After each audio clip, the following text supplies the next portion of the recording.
చేరి వచ్చిన మీ అందరికీ ప్రభు నామంలో వందనములు తెలియజేసుకుంటున్నాను. 5వ మాటగా పరిశుద్ధ గ్రంథం నుంచి యోహాను సువార్త 19వ అధ్యాయము 28వ వచనం చదువుకుందాం. అటు తరువాత సమస్తమును అప్పటికే సమాప్తమైనదని యేసు ఎరిగి లేఖనము నెరవేరినట్లు నేను తప్పికొనుచున్నానని దేవుడి పరిశుద్ధ వాక్యం దీవించేస్తాను.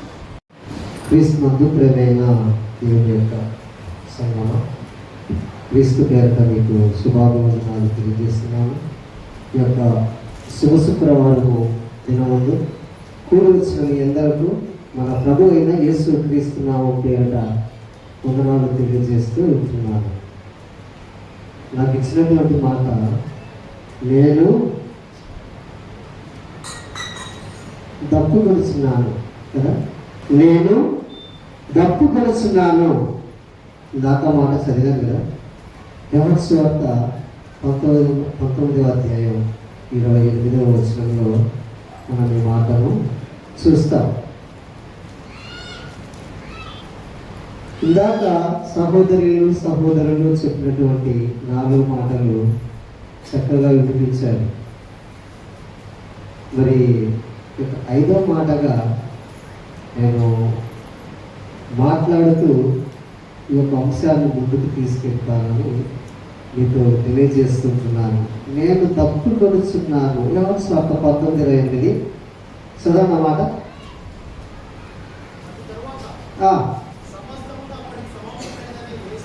చాలు.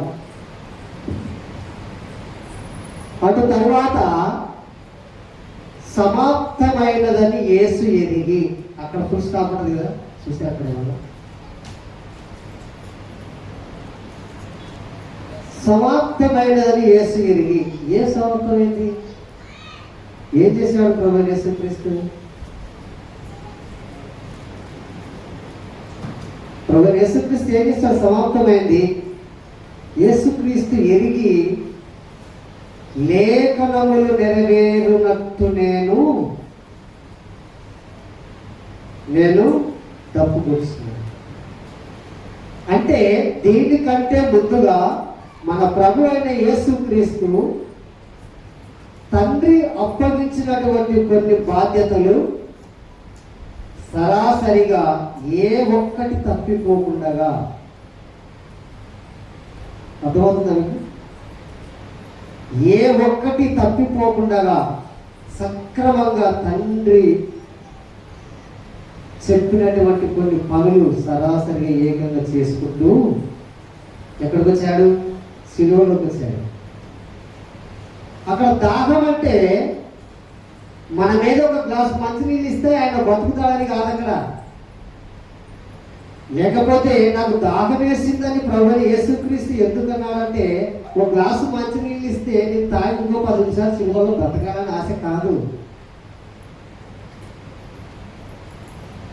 మనం మంచినీళ్ళు తీసుకుపోయి ఇచ్చినా అక్కడ ఉన్న క్రూరులు ఇవ్వనియారు. అక్కడ దుర్మార్గులు, క్రూరులు ఉంటారు. అక్కడ అదొక గుంపది, రోమ చట్టంలో పనిచేసే ఉద్యోగస్తుల గుంపది. ప్రభువైన యేసుక్రీస్తు నేను తప్పికొలుచున్నాను అన్న మాటకి చాలా అంశాలు పరలోకంలో ఉన్నటువంటి తండ్రి అయిన దేవుడు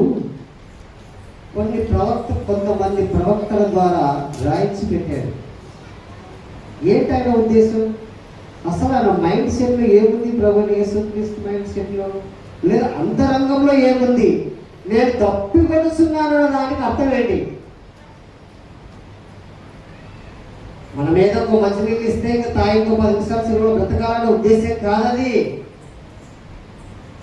నేను తప్పికొలుచున్నాను, ఇంత సమాప్తమైనది, నేను తప్పికొలుచున్నాను అంటే దానికి చాలా ప్రవక్తలు రాశారు.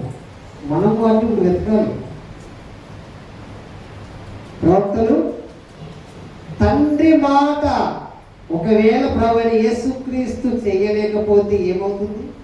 తండ్రి మాట అబద్ధమైపోతుంది. అవునా? కరెక్టేనా? తండ్రి మాట, పరలోకపు తండ్రి మాట అబద్ధమైపోతుంది. ప్రభువైన యేసుక్రీస్తు ఏమాత్రం అక్కడ ఎస్కేప్ అయినా, ఒక్క పని చేయకపోయినా కూడా పరలోకపు తండ్రి మాట అబద్ధమైపోతుంది. తండ్రి తండ్రి మాట అబద్ధం చేయడము యేసు ప్రభువుకి ఇష్టమా? ఇష్టపడదు కదా. ప్రభువైన యేసుక్రీస్తు తండ్రి మాటను నెరవేర్చడానికి ఈ లోకానికి వచ్చాడు. అది కూడా ప్రవక్తల ద్వారా వ్రాయించిన రీతిగా ఎక్కడెక్కడైతే ఏం వ్రాయబడినాయో అవన్నీ చెప్పడానికి సాధ్యపడదు. కానీ కొన్ని మాటలు మాత్రమే నేను తెలియజేయడానికి ఇష్టపడుతున్నాను. అంటే ప్రభువైన యేసుక్రీస్తుని మధ్యరాత్రి నుంచి కొడుతూ, చేస్తూ, ఒలుగు చీడుస్తూ, తన్నుతూ, గుద్దుతూ, ఉడుస్తూ, ఇంత భయంకరమైనటువంటి పరిస్థితుల్లో ప్రభువైన యేసుక్రీస్తు మధ్యరాత్రి కాలం నుంచి ఉదయం 3 గంటల వరకు శిలువ ఈడ్చుకెళ్తూనే ఉన్నారు ప్రభువైన యేసుక్రీస్తు. అంత క్రూరుల మధ్య, అంత భయంకరమైనటువంటి రోమా చట్టంలో ప్రభువైన యేసుక్రీస్తు ఏం చేశాడంటే శాంతి యుద్ధం చేశాడు. ఏ యుద్ధం? శాంతి యుద్ధం. అంత భయంకరమైనటువంటి చట్టం అది. ఆ చట్టంలో మనుషులను హింసించి వాళ్ళ రక్తం కారి వాళ్ళు కొన ప్రాణంతో కొట్టుమిట్టాడుతుంటే చూసి పైశాచిక ఆనందం పొందేవారు. అంటే మనిషి ప్రాణానికి విలువ లేదు ఆ ప్రభుత్వంలో, ఆ గవర్నమెంట్లో. ఇక్కడ ప్రభువైన యేసుక్రీస్తును కూడా ద్రాక్ష పండు పిండితే రసం ఎలా అవుతుందో అలా పిండేశారు ప్రభువైన యేసుక్రీస్తు. అలా పిండేశారు ప్రభువైన యేసుక్రీస్తు. అలా పిండేసినా కూడా తండ్రి మాటలు నెరవేర్చకుండా ఉన్నాడు ఆయన.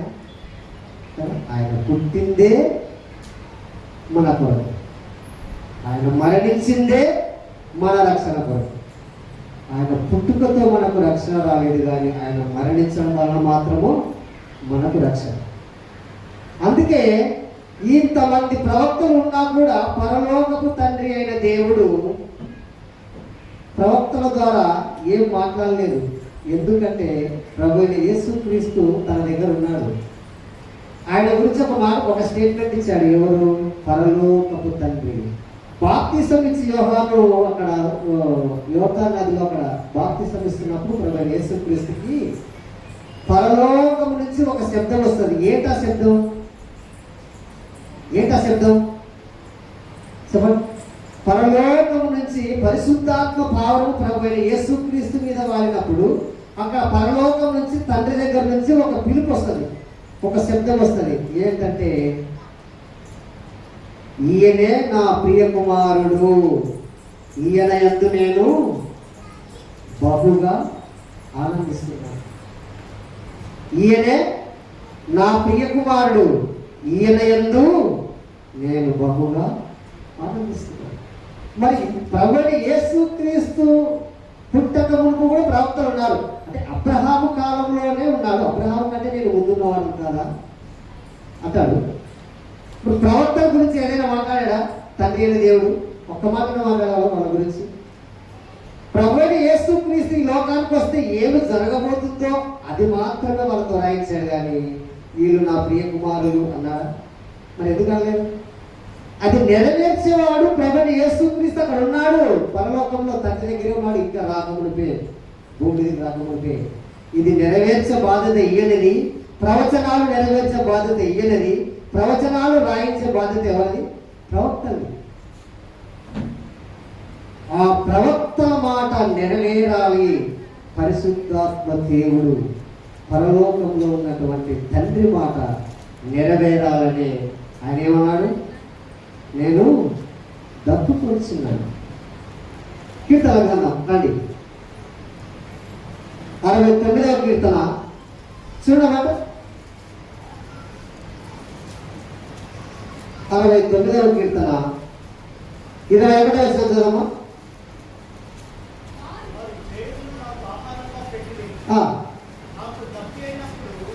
చిరకను త్రాగనిచ్చిరి. చూసారా? ఈ మాట బాగా ఆలోచించండి.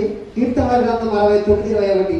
వారు చేదును నాకు ఆహారముగా పెట్టిరి, నాకు దప్పికైనప్పుడు చిరకను త్రాగనిచ్చింది. ఎక్కడ దావీదు కాలము, ఎక్కడ ప్రభువైన యేసుక్రీస్తు కాలము? ఆలోచించేయండి. ఎక్కడ దావీదు కాలం, ఎక్కడ? దరిదాపు 1000 సంవత్సరాల గ్యాప్ మధ్యలో, 1000 అంటే 100 సంవత్సరాల గ్యాప్లో ప్రభువైన యేసుక్రీస్తు పుట్టక మునిపే తన ప్రవక్తల ద్వారా రాయించాడు. దేవుడు కట్టి సమానం కూడా అవసరం.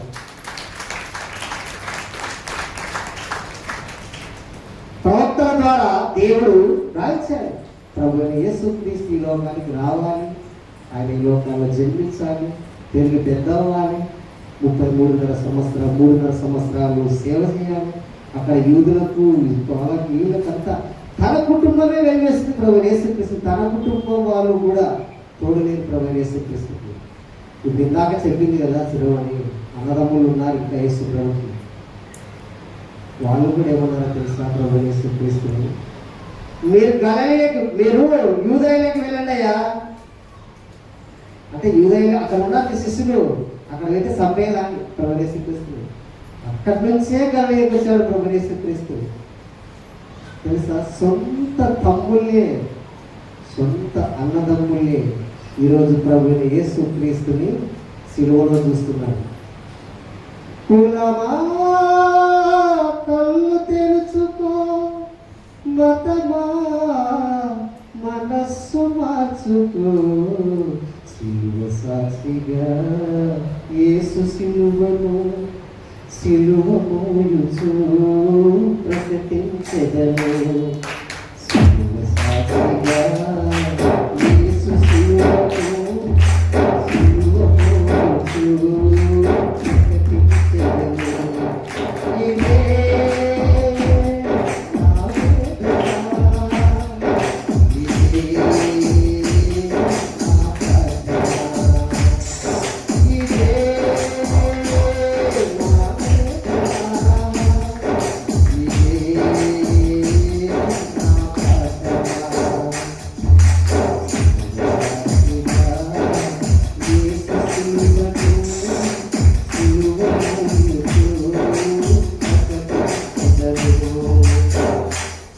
సొంత అన్నదమ్ములే, సొంత గాయాలే, సొంత ఒకే గోత్రం, ఒకే కుటుంబంలో ఉన్నామనే ప్రభువైన యేసుక్రీస్తుని సిలువకు అప్పగించాడు. ఎంత దారుణం! ఇవన్నీ తెలుసు ప్రభువైన యేసుక్రీస్తుకి. నేను రావాలి, ఆ పాత్ర ఎరగాలి, ఆ పాత్ర నేను వేయాలి, నేను మరణించాలి, తండ్రి లేఖనాలను నెరవేర్చాలి అనే సంగతి ప్రభువైన యేసుక్రీస్తుకి తెలుసు. అందుకే తూజా తప్పకుండా, ఒక్కటైనా తప్పుకోకుండా ప్రవక్తలు రాయబడిన రీతిగా అన్ని నెరవేర్చుకుంటూ వచ్చాడు. ఇప్పుడు ఎక్కడున్నాడు ప్రభువైన యేసుక్రీస్తు? చివరి దశలో ఉన్నాడు. నేను తప్పికొడుచున్నాను అన్నమాట. ఇప్పుడు ప్రభువైన యేసుక్రీస్తు శిలువలో పలికాడు కదా, అంతకుముందు ఎక్కడన్నా పలికాడా? ఆలోచన చేయండి. అంతకు ముందు ఆయన దేవుడి పని చేసేటప్పుడు, పరిచర్య చేసేటప్పుడు ఎవరితో నేను అడిగాడా? ఆలోచన చేయండి బాగా. Yes, right. సమరయ స్త్రీని నేను దప్పు కొడుచున్నాను, నాకు నీళ్ళు ఇవ్వవా అడిగాడు కదా, అడిగాడు. చూడండి వాడు ఉంది అక్కడ. యోహాను సువార్త 4వ అధ్యాయం 7వ వచనం.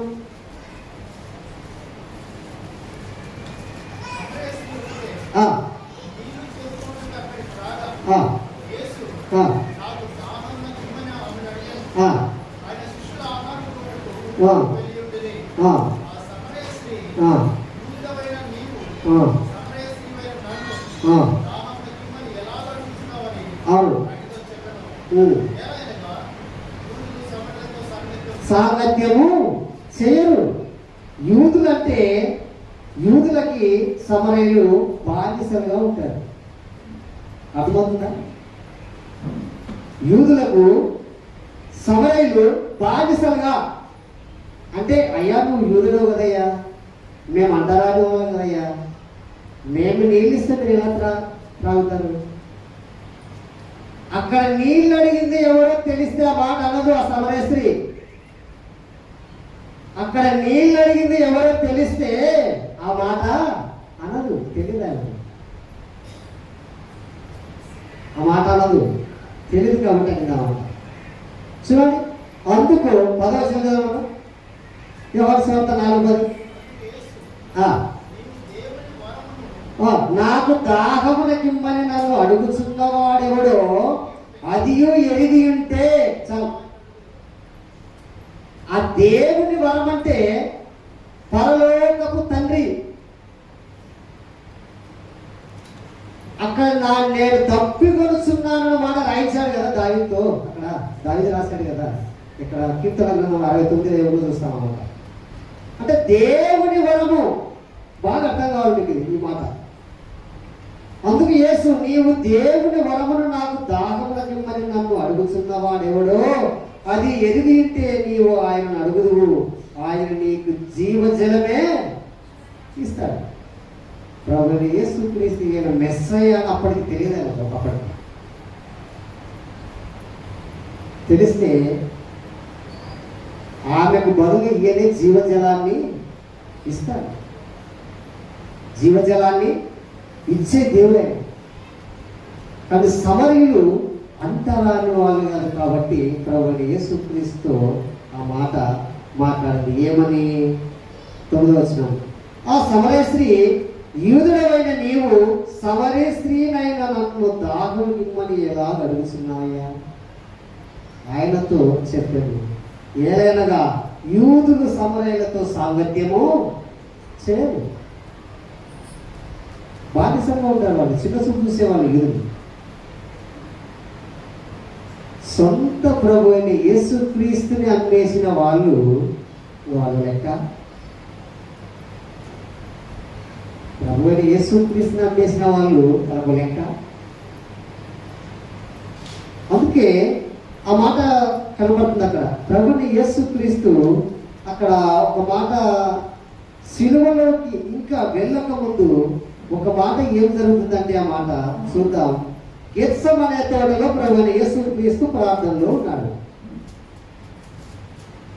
గెత్సెమనే తోటలో ఇంకా చివరి ప్రార్థన అనుకుంటారు, ఇంకా అది చివరి ప్రార్థన తండ్రికి. అక్కడ యూద ఇస్కరియోతు తన సైన్యాన్ని ఎంట పెట్టుకొని వచ్చాడు. అప్పగించడానికి, స్వీకరించడానికి పెట్టవలసిన ముద్దు అప్పగించడానికి పెట్టావు అయ్యుదా. ఎంత గొప్ప ఉంది మాట. స్వీకరించడానికి పెట్టవలసిన ముద్దు నన్ను అప్పగించడానికి పెడుతున్నావా? ఇది ఇంకా సిలువలోకి వెళ్ళక ముందు జరిగినటువంటి సన్నివేశం. గెత్సెమనే తోటలో జరిగిన సన్నివేశం. వాళ్ళు బంధించడానికి వచ్చినప్పుడు పక్కన పేదలు ఉన్నాడు కదా, దుడుకు ఎక్కువ, తొందర ఎక్కువ. ఆయనకు దుడుకు నాలకలే దుడుకనమాట. తొందరపాటు ఎక్కువ అనమాట. తన వరలో ఉన్న కత్తి తీసి చెవి కాటికి తగ్గిస్తాడు. దుర్మార్గుడు మా బోధను స్పందిస్తావా? యేసు ప్రభు ఆయన సహిస్తాడా? సహించండి. ఆయన ప్రాణమైన ఇస్తాను కానీ బలపోతాను, మరి నా ప్రాణమైన ఇస్తాను కానీ అది మానవుని బలప. కత్తి పట్టుకునేవాడు కత్తితోనే పోతాడు.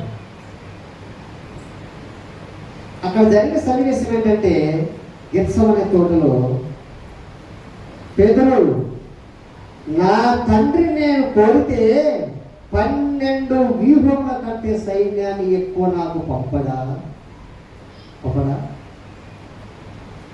పంపితే ఆయనకి శాతగాక కాదు ప్రభు యేసుక్రీస్తుకి. పంపాడనుకోండి, దేవుడు ప్రవచించినటువంటి మాట అబద్ధమైపోతుంది. ఎలాగైనా తండ్రి మాట నేను నెరవేర్చాలి. అవునా? అంతేనా? నెరవేర్చాలి. 12 వ్యూహముల కంటే ఎక్కువ సైన్యం అంటే ఒక్క వ్యూహం వచ్చేసి 6000. 12 ఇంటూ 6000 అంటే 12/72 అంటే 84,000 సైన్యం. ఇంకా ఎక్కువనే. అంత సైన్యాన్ని నా తండ్రి నాకు పంపడా? ఇది పేతురుతో మాట్లాడుతున్నాడు. చూడండి మాట్లాడు, చూద్దాం. మత్తయి సువార్త 26వ అధ్యాయం 53వ వచనం. త్వరగా.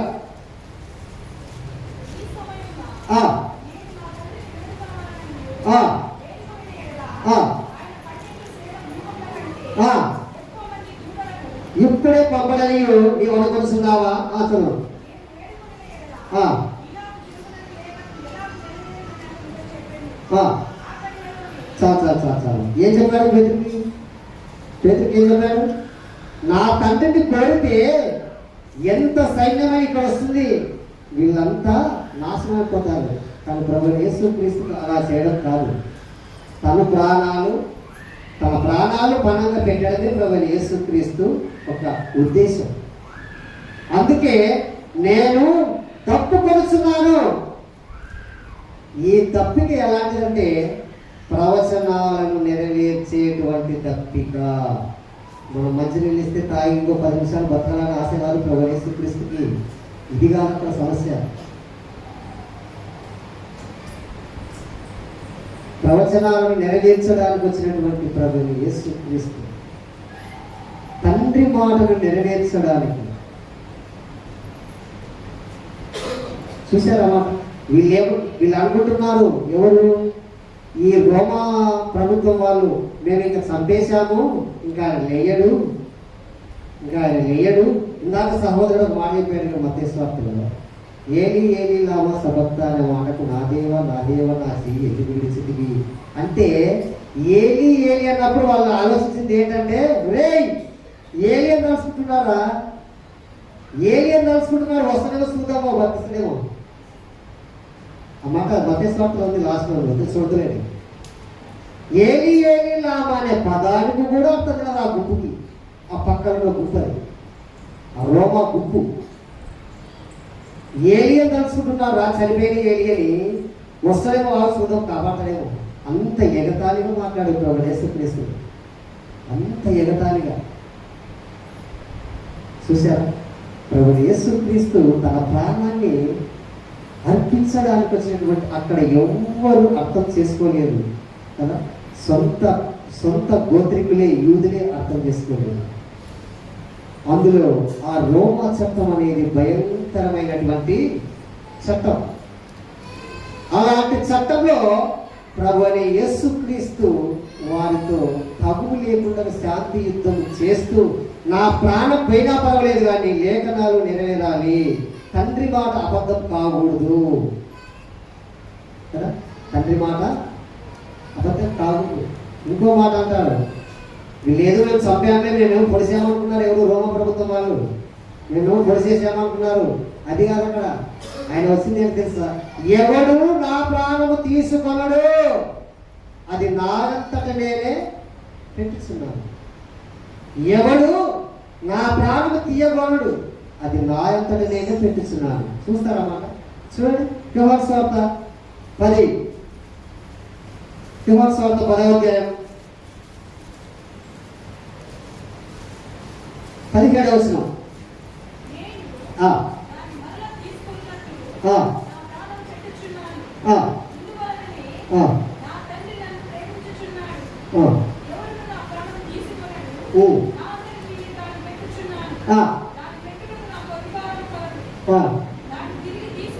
అధికారము కలదు. రెండు ఆయనకి అధికారం ఉన్నాయి. తండ్రి దగ్గర నుంచి ప్రాణం పెట్టడానికి ఆయనకు అధికారము ఉంది, తిరిగి తీసుకోవడానికి అధికారము ఉంది. అందుకే యోహాను సువార్తలో మాట స్పష్టంగా, ఎవడును నా ప్రాణము తీసుకొనడు, నా అంతట నేనే పెట్టుచున్నాను, దాన్ని పెట్టుటకు నాకు అధికారము కలదు, తిరిగి తీసుకొనటకు నాకు అధికారము కలదు. ఇంత స్పష్టంగా చెప్పాడండి మాట. ఎంత బలంగా చెప్పాడండి. మనం చెప్తామని మాట మనకు వస్తుందా? మాట వస్తుందా?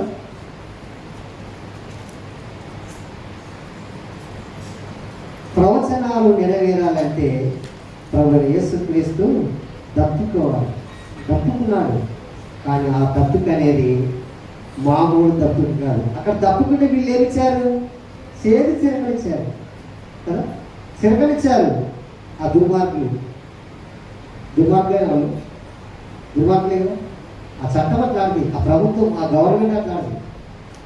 దాంట్లో ఉన్నంత భయంకరమైనటువంటి చట్టంలో పద్ధతులు ఇంకా ఏ చట్టంలో ఇంతవరకు రాలేదు. ఆ చట్టంలో ప్రభు యేసుక్రీస్తు ద్రాక్ష పండు పిండినట్టు పెట్టారండి. ఈపుల కొడుకు ఆ కొరడాలతో ఆ కొర్రలు ఇలా ఉంటాయండి, కొంకెలు. ఆ కొంకెలు ఆ మొద్దు కట్టేసి ఒక 10 పసుపులు కట్టేసినట్టు కట్టేసి ఆ కొంకెలో కొరడాలు ఇలా వేసి ఇలా లాగినప్పుడు ఆ చర్మం చిట్లిపోయి నాగేట్టు సాల వల్ల దున్నబడి ముక్కలు ముక్కలు ముక్కలు ముక్కలు ముక్కలు కింద పడ్డాయి. ఎంత భయంకరమైన సాగు. మనకి చిన్న ముళ్ళు తీసుకుంటేనే బాధపడుతుంది. చూసారు ఎంత భయంకరమైనటువంటి మరణమైన మరణం. అలాంటి మరణము మరణిస్తే కూడా లోకంలో మార్పు ఉందా? లేదు. ఎక్కడ తిరిగి ఆ మసి మగబోడికి సపోర్ట్ చేస్తారు. ఎవరు మసి మగబోడు అంటే అపవాది. మన మగం నల్ల ఉన్నది, వాడికే సపోర్ట్ చేస్తుంది. కానీ లోకము ప్రభు యేసుక్రీస్తుకు మాత్రము చేయడం లేదు. చేస్తున్నారు? ఏం లేదు. ఆ అపవాది తంత్రాలు అలాంటివి. యెహెజ్కేలు గ్రంథంలో ఆయనను చూస్తే, నేను ఆయన ఎందుకు అంటున్నాను తెలుసా? ఇప్పుడు అపవాది ఆయన ఎరుగుతున్న రాళ్ల మధ్య, రత్నవర్ణాల మధ్య, గోమేధికం మధ్య ఉన్నాడు. అప్పుడు ఎక్కడ? తండ్రి దగ్గర, పరలోకంలో. ఆయన అని ఎందుకు అంటున్నానంటే తండ్రి దగ్గర ఉన్నాడు. యెహెజ్కేలు గ్రంథం 28 మొత్తం చదివితే ఆ ఇష్టంతా తెలుస్తుంది ఆ అపవాది. ఇప్పుడు ఆయన ఎందుకు హేతాలు చేసి మాట్లాడుతున్నామంటే ప్రభు యేసు క్రీస్తుని అమ్మడానికి కారణము యూదా కాదు. బాగా ఆలోచించండి. వాడిలో చచ్చుకున్నటువంటి దురాత్మ, వాడిలో చచ్చుకున్నటువంటి దురాత్మ అలా చేసింది ప్రభు యేసు క్రీస్తు. ఎన్ని తిప్పాలండి. అరణ్యంలో 40 రోజులు ఉపవాసం ఉన్నప్పుడు మనం కనీసం 4 రోజులు ఉన్నాము. 8 డేస్లో 4 రోజుల్లో ఉన్నాము. ఈ 8 డేస్లో ఆయన గాలి పీల్చుకోలేదు, నీరు తాగలేదు, ఆహారం తినలేదు. 40 రోజులు ఉపవాసం. అక్కడ అపవాది పోటు, ఇక్కడ యూదులు పరిచయులు, వీళ్ళ పోటు, ఎన్ని బాధలు భరిస్తూ ప్రభు యేసుక్రీస్తు ఎక్కడికి వచ్చాడు? సిలువలోకి వచ్చాడు. ఇంతమందిని దాటి సిలువలోకి వచ్చాడు. ప్రభు యేసుక్రీస్తు కొండ ప్రాంతంలో వాక్య పరిచర్య చేసినప్పుడు చాలా గుంపు ఉంది అక్కడ. మన వాళ్ళే అంతా. అక్కడ ఆహారం తక్కువ వచ్చినప్పుడు ప్రభు యేసుక్రీస్తు అక్కడ కొంచెం ఉన్న ఆహారం 5 రెట్లు 2 చేపల్ని 1000 మందికి చేశాడు. ఆ 1000 మంది తిన్న గుంపు కూడా ఎక్కడుంది? న్యాయస్థానం దగ్గర ఉంది. ఇక్కడ ఎక్కడ? పిలాతు దగ్గర. అబద్ధ సాక్ష్యాలతో ప్రభు యేసుక్రీస్తు మీదికి నేరాన్ని నెట్టారు. అబద్ధంగా ఏ పాపము చేయలేదు, ఏ నేరము చేయలేదు. ప్రభు యేసుక్రీస్తు బాగుపరిచిన వాళ్ళలో చాలా మంది ఉన్నారు. అందరినీ బాగుపరిచాడు. అందరికి అద్భుతమైన కార్యాలు చేశాడు. ఆయన వాళ్ళు ప్రభు యేసుక్రీస్తుకి సపోర్ట్ ఉన్నారా? అమ్ముడు పోయారు వాళ్ళు. కోర్టులో న్యాయస్థానంలో జరుగుతున్నప్పుడు, ప్రభు యేసుక్రీస్తు జరుగుతున్నప్పుడు గవర్నరు అంటే పిలాతు ప్రభు యేసుక్రీస్తు అక్కడే మాట మాట్లాడతాడు. అయ్యా మీరు యూదులకు రాజు అంటే, yes I am the king, నేనే. మనమైతే చెప్తాం అన్నమాట, ఐ ఆమ్ ద కింగ్, నేను రాజునే, నీవన్నట్టే అన్నమాట కనిపిస్తుంది. చూస్తారా ఇందులో అన్నమాట? చూడమా?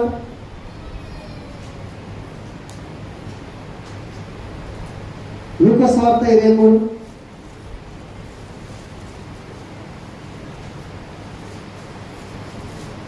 యోహాను సువార్త 18:37 రెండో అధ్యాయంలో ఉంటుంది మాట.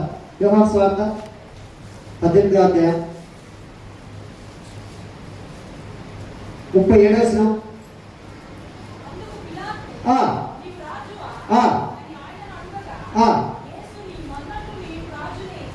సత్యమును గురించి సాక్ష్యం ఇచ్చుటకు నేను పుట్టి తిని. ఒక మాట, ఒక ప్రశ్న మీకు. ప్రభు యేసుక్రీస్తు రాజుగా వస్తున్నాడా, వచ్చాడా?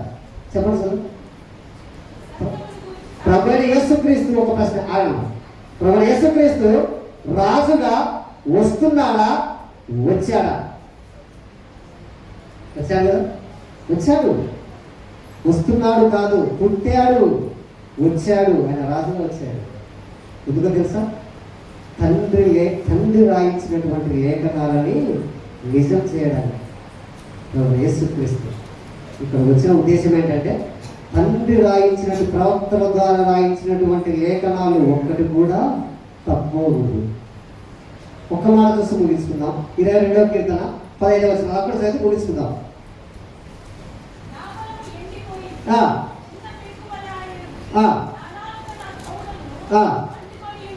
చాలు.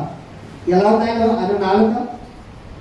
ఆయన శరీరం ఎలా ఉంది? నా బలము ఎండిపోయి చిల్ల పెంకులాయను, నా నాలుక నా దౌడనంటుకొని పిల్లలు.